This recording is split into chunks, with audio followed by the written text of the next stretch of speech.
Hello and welcome to the Supreme Leadership Summit. I'm your host, Rachel Ava, and I am a Supreme spiritual guide and courage mentor.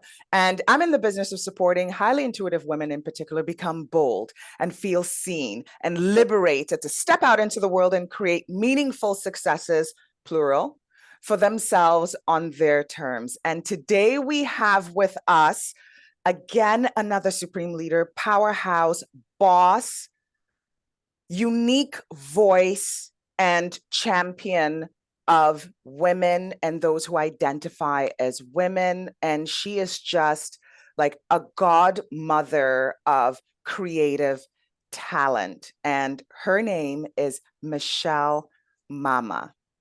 Hello, Rachel. Thank you for Welcome. having me. I'm very honored. That's a lovely introduction. Thank you for being here. And we're going to get right into it because, I mean, she is busy. It's end of year and she's got multiple projects on the go. So thank you for being with us today. I'm going to go right pleasure. in. My Thank you. honor. I'm going to go right into her bio. Michelle Mama is an award-winning documentary filmmaker and veteran factual producer director with over 300 hours of television under her belt. She's a fiercely creative television professional known for her outside-the-box storytelling and her tenacity in delivering the best in factual entertainment. As a director, she has the ability to disarm subjects and generate true intimacy with her subjects. And as a producer, she collaborates to inspire and extract extraordinary work from her team. With a well-worn passport and the confidence of experience, she is as comfortable in the studio control room as she is on location in a war-torn country. She has produced 2 feature films, scripted comedy, Your Beautiful Cul-de-sac Home, and 21 Days to Nowroz, a documentary feature that she also directed, shot in the north of Iraq, exploring the lives of Kurdish women during war. Michelle Mama, Hi. welcome.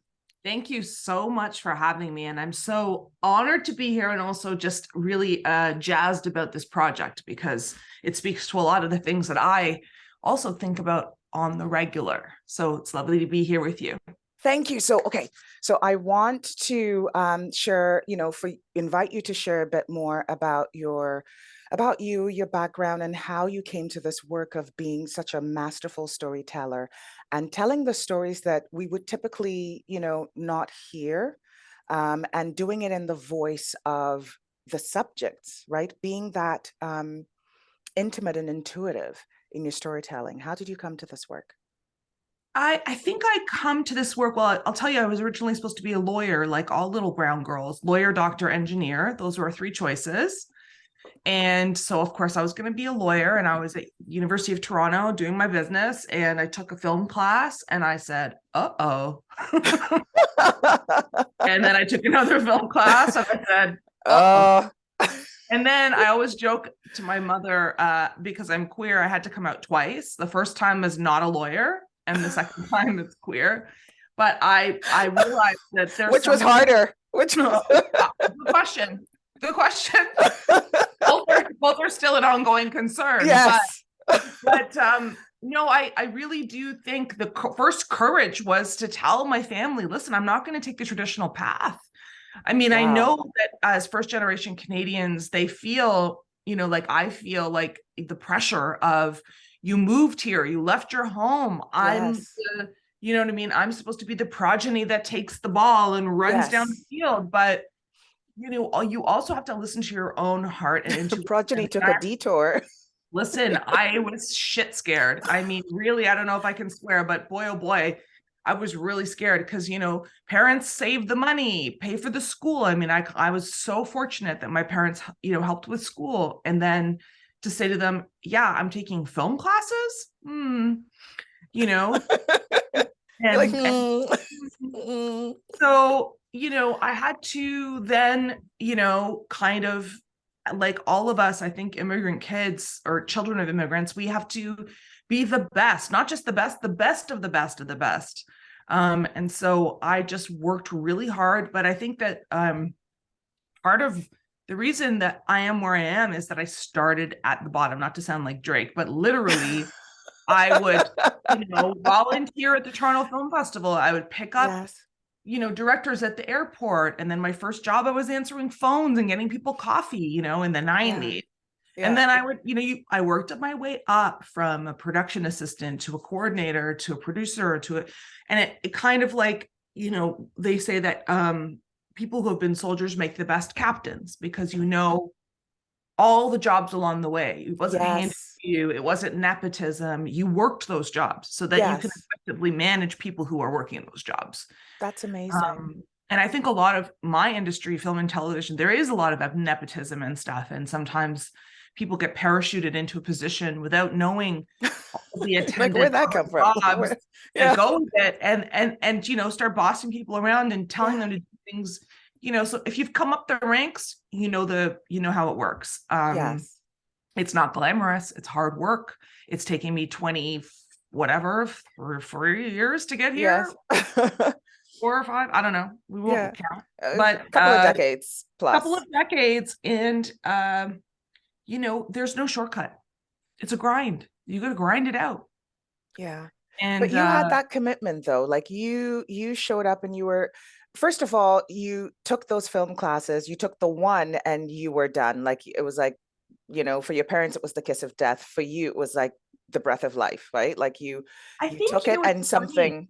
My whole family are really good storytellers. It's weird. Yes. Like my mom tells such a good story. Yes. It's cultural. We're Yes, Parsi. it is. We're like Persian people who live in India. We're known for our bon ami and the fact that we're gregarious and drink scotch and tell stories. And we've got this this sort of stereotype that's true.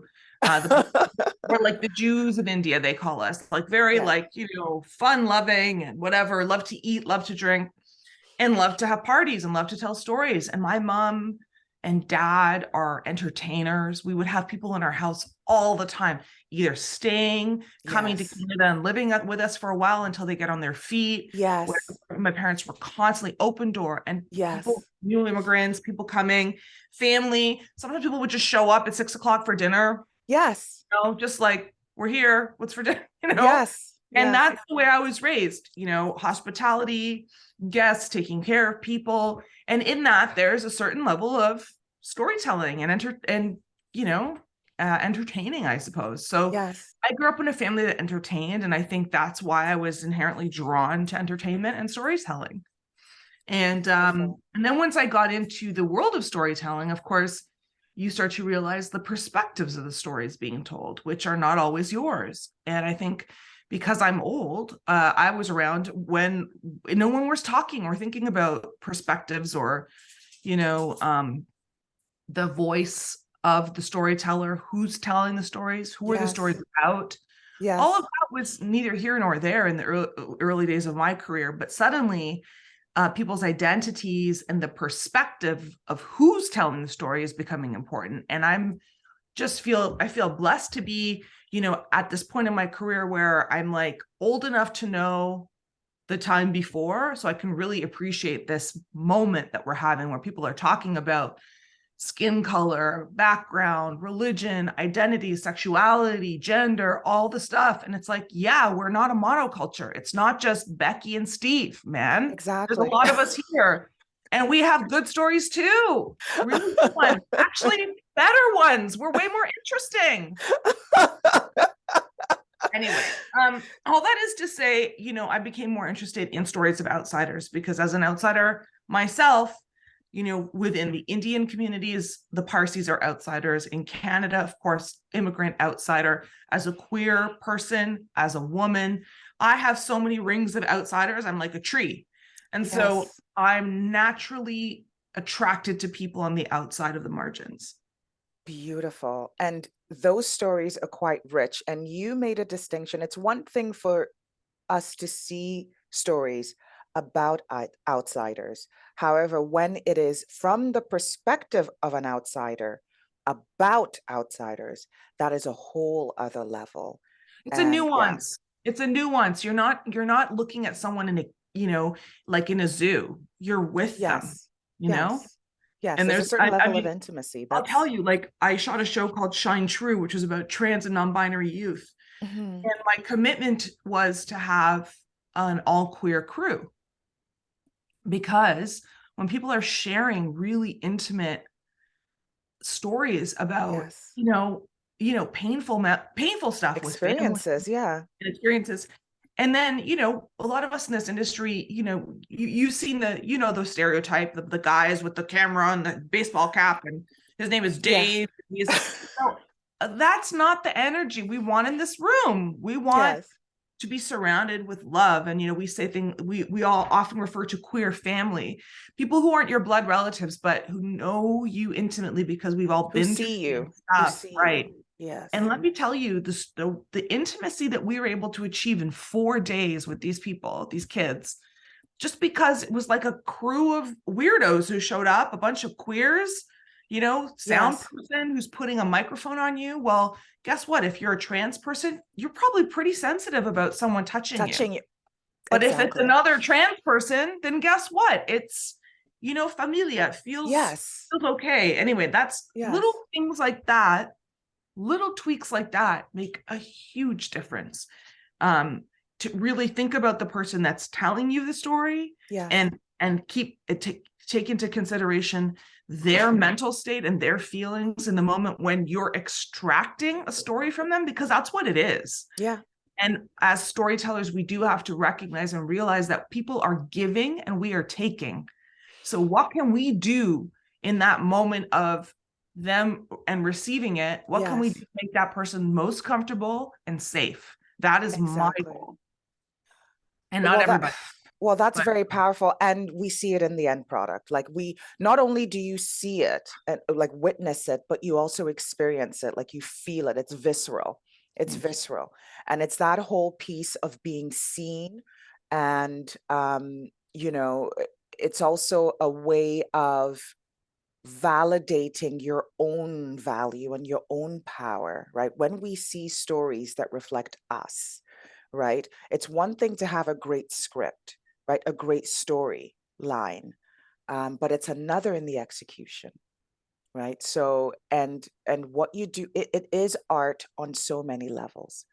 And as a storyteller, you can also be a conduit for healing, which I think is truly not only beautiful, it's a gift. It's a gift and so required in the world I'll today. tell you, it doesn't matter the nonsense I go through, and there's a lot of it in this industry. People will tell you, I mean, you don't need to hear that from me. Everybody knows the film and TV business is whack. But when I get a message from a kid who, when I met them, wasn't speaking to their mother, and then after working with us within the documentary crew Yes. and shooting a scene with mom where we try to do like suddenly I got a message from them on Instagram saying, my mom and I have never been better friends. We're getting along so well.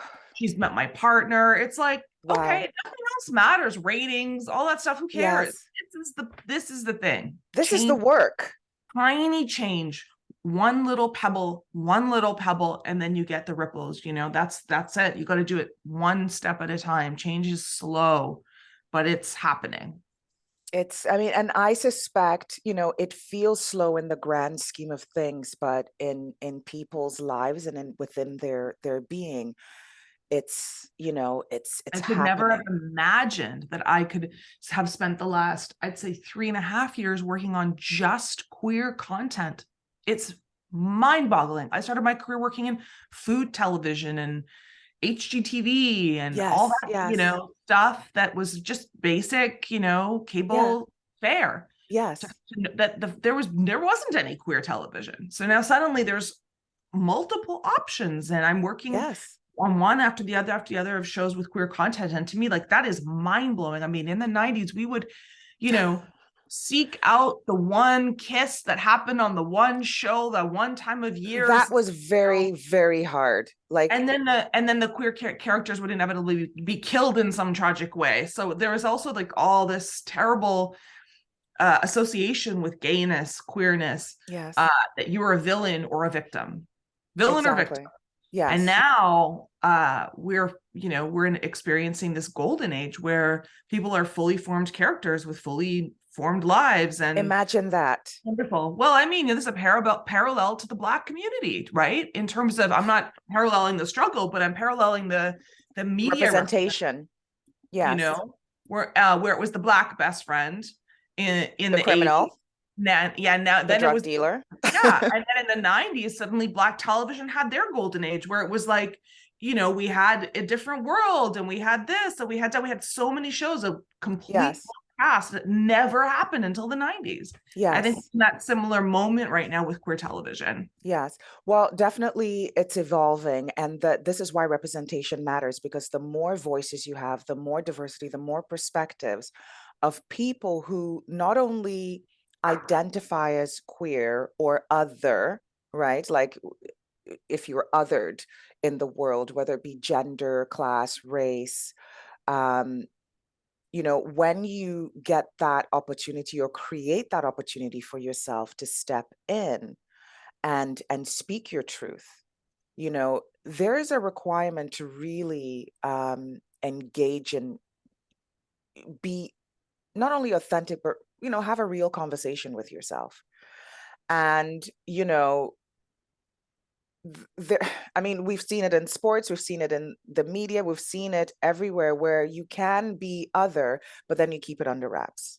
Right. And so sometimes the oppression is so ingrained and so, within you that you become a perpetrator as well, where Yes. you silence other voices, right? Where you, don't feel safe to Yeah. be able to share your truth, Very, right? very, And very so, common. I think, there have always been queer folk in every industry, but yet, the voice was not always, Here's a out really there. good metaphor that I love that I've Yes. heard recently. Back in the day, people who were left-handed, that Yes. was that was a You were problem. evil. Yeah. Some people thought witchcraft. Yes. Some people thought, it's you're just being defiant. Yes. My grandmother had her arm tied behind her back, this arm, left hand, Yes.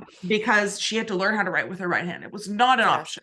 Yes. So there was a graph, a side-by-side graph, and it was like people who were left-handed in the year 1902, and it's or whatever, and it's Yes. like, there's 1%, 2%.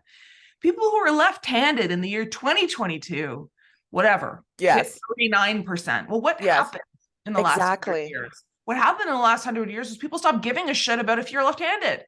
Exactly. Same thing with queer people and trans people. People always come to me and say, I just don't understand where all these trans people Where they came from. from. Where are all these gay people coming from, honey? We were always here. We were just Yeah. hiding and scared and killing Yes. ourselves or drinking ourselves Yes. to death or in loveless marriages. So the Yes. difference is only that we can be out and sharing Yes. the truths in a way Yes. that we couldn't. And it's the same. So it's a really good parallel about just like things being out in the open, like Yeah. left-handed being suddenly not a concern. Who cares if you're left-handed? Exactly. And I Exactly. hope that in 100 years it's going to be the same. Who cares if you're queer or whatever, who you Yeah, love? it's all about your perspective. I mean, Yeah. the world is what it is, and we are who we are. And it's our perspective that shapes the narrative of what is considered normal, what is considered, prevalent. And so, in that vein, I would love to be able to hear from you in your own personal journey, like um, how has your worthiness conversation been, right? Because you were, um, Ooh.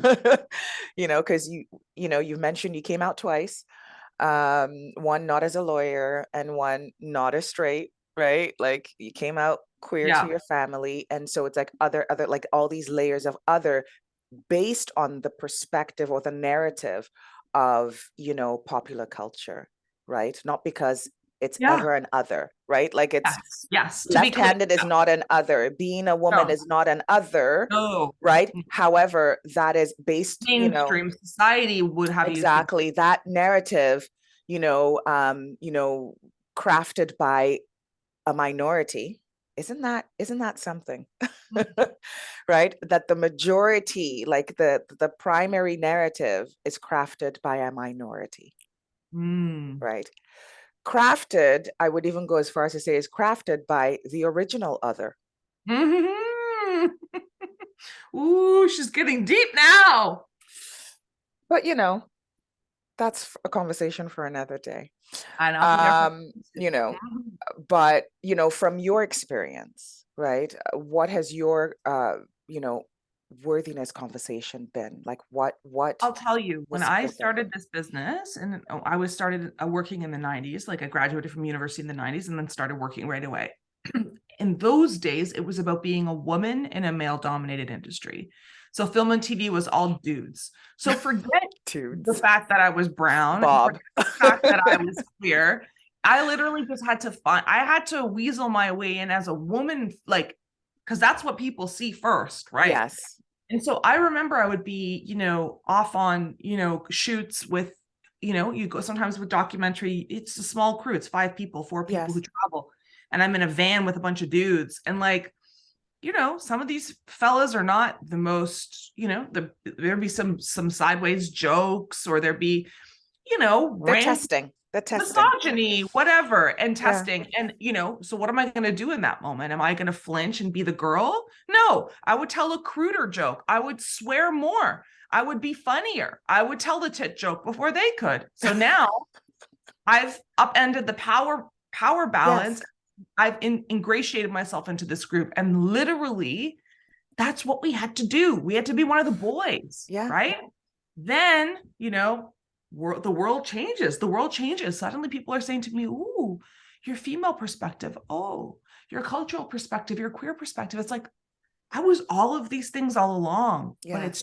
it's so funny that now my identity is, rather than me just sort of having them, in my, rather than Back just being pocket. a Yeah. person, yeah, they've become the thing that people want to discuss. And it's a shift. It's a radical shift for Gen X people, of my age. Yes. Well, and that's what We you're were leading just, with.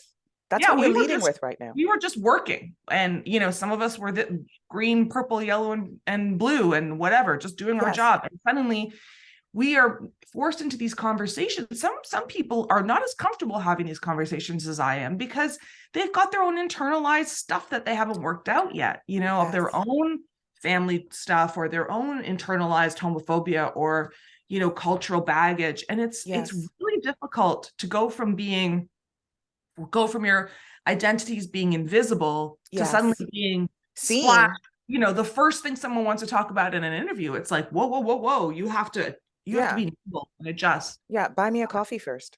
And that does take courage. Yeah, back to your point, it does take courage, the courage to sort of, say, okay, I guess I'm BIPOC now. I guess I'm whatever. I guess you want to talk about my queerness. Okay. Like, these are, I mean, remember, these were not things we talked about in polite company back in the day, right? Back in the day. And Nobody and and talked and and about that stuff. still And still, in many some circles. places and Mhm. cultures and countries, we come from Absolutely. different countries in the world, and this is a big, big world. It's not just North America. And Yes. in the rest of the world, there's still a lot of places you don't talk about stuff in polite company. No, you And don't. And there here it's a very brash, way to, talk about these things. And so we sometimes people have, like, I know some folks who, I was speaking specifically of a Filipino, but we say Filipinx now, yes. person who is still uncomfortable talking about their stuff, because it's so culturally ingrained to just be diminutive and keep yourself small and stay in Yes. your lane. And Yes. it's like hard to be out and big and whatever, because it's Take up anathema space to and what you've yeah. been taught as a child. Yeah.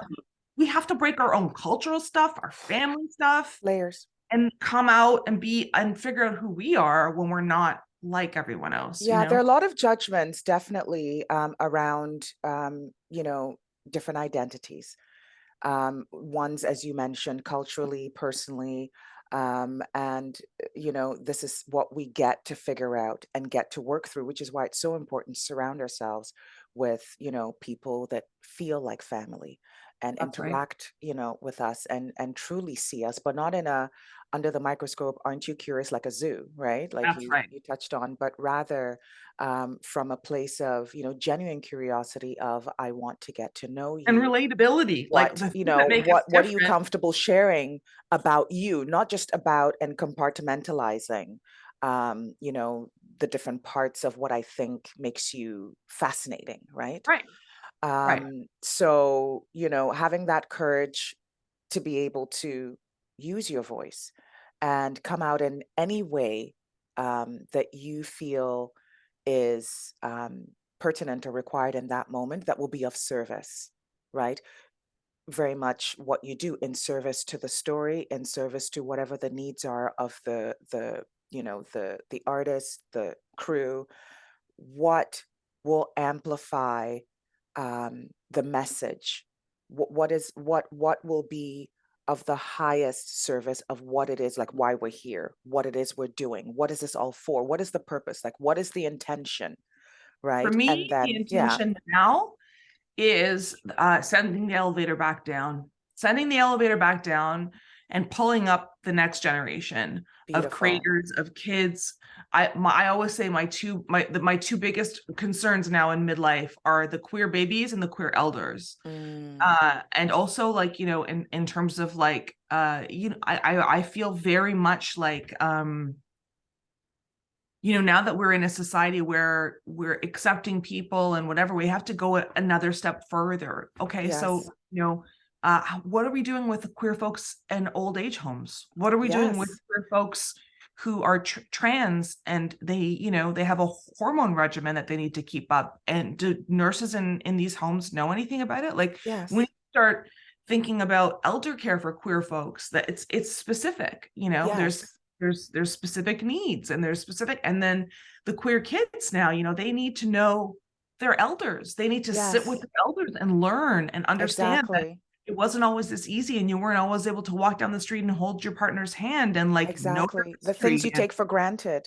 Yeah, that. no, definitely. And I just want to say, I mean, this is such a nuanced conversation, and there's so much, in there. And I would really, at some point in time, we're definitely sitting down and getting into the nitty-gritty. Absolutely. And for now, My I just, pleasure and honor. Yes. I mean, you don't even know. And so I want to take this opportunity because I know you get to jet to another meeting. I just want to say thank you, Michelle. Thank you. This is just Um, part one. We'll do part two yeah, in we'll January. do. We Okay. will, we will. But Okay. thank you Thank so you, much. my And love. for everyone, thank you for joining the Supreme Leadership Summit. And we'll see you in the next video. Bye for now.